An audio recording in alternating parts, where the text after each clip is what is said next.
And welcome back to the second half of the day. My name is Shadu. I'm joined with the Mitani.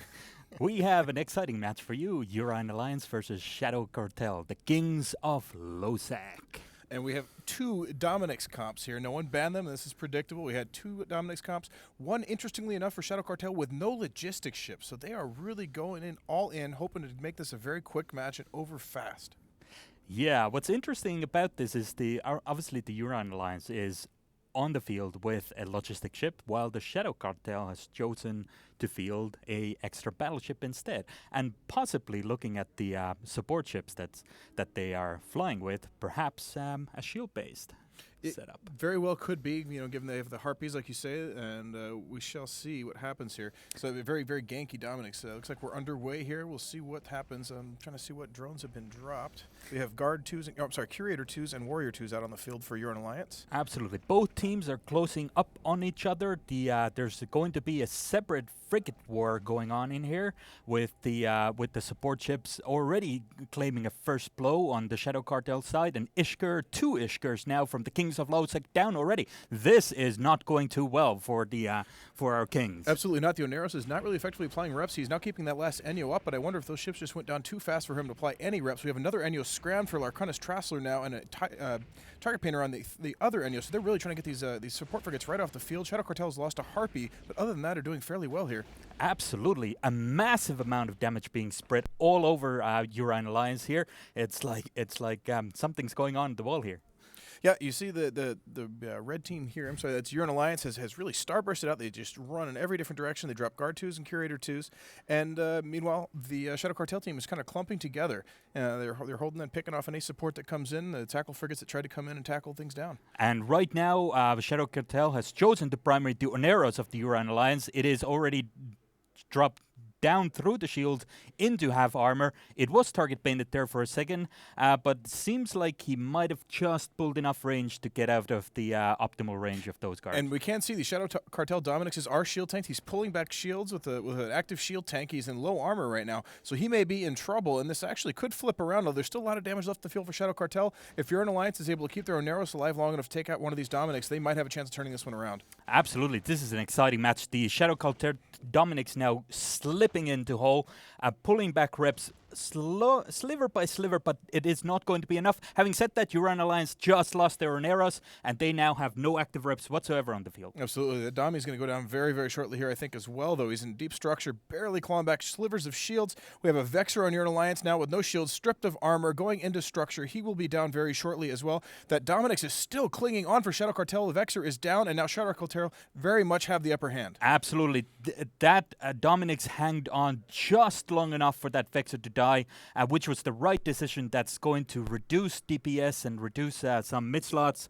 It's not looking too good for the Kings. Absolutely. Once Shadow Cartel had the upper hand of the match, they picked the right primaries for me. The Vexers, they're low EHP, high DPS, by in terms of the ratios there. They can get them off the field quickly and really try to save the rest of their dummies. It does not look like they're going to have any. Yep, here goes the last Vexer, and they're really in no danger now. It's just absolutely. A matter of this is actually going to be quite hard now for the Urine Alliance to apply any DPS whatsoever here, because all of the Dominic's are now completely damped out by those three Moluses.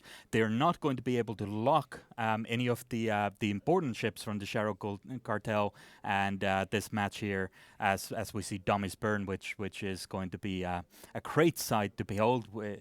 This is over. When I briefly looked over to this client, I saw Ashtar, DJ of Urine Alliance, Sadami, MJD. It looks like we just saw another one go off there on the other side, but jumping around the arena a little bit trying to save themselves, but I think it's a little too late to pull tricks out of the bag like that. I think it's really not going to make a difference.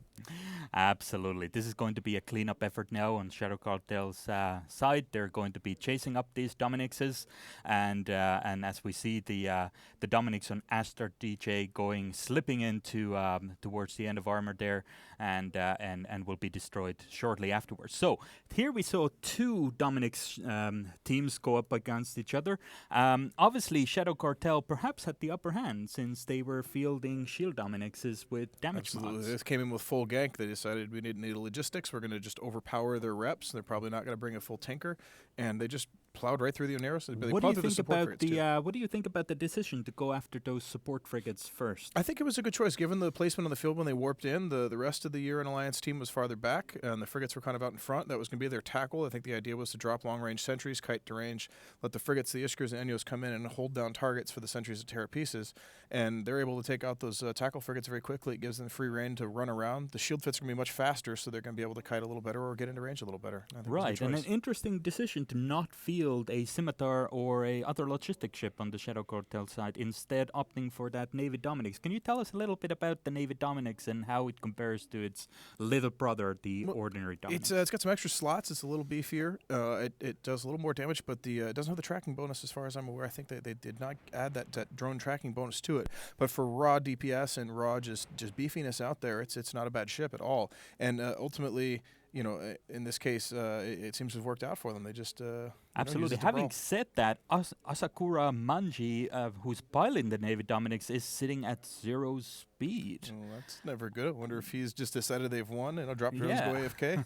Maybe I know it's never over until it's over. You don't know what's gonna happen. So you should put up some speed there, my friend, and go apply some damage, and let's get this first match out of the way. Absolutely. I'm sure he has modules that have ranges on them that can be applied. Go and do that.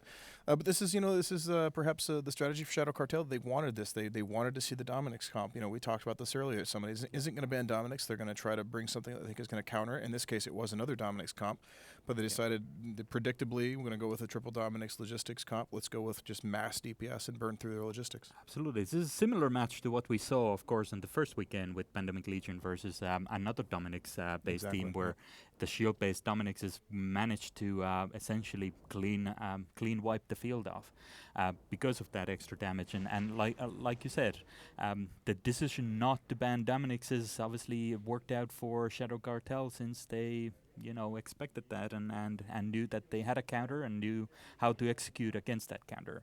I wouldn't be surprised if they've practiced this very matchup repeatedly during last week. It looks like Muffin's Avenger got an MJD jump off just in time to die when he landed.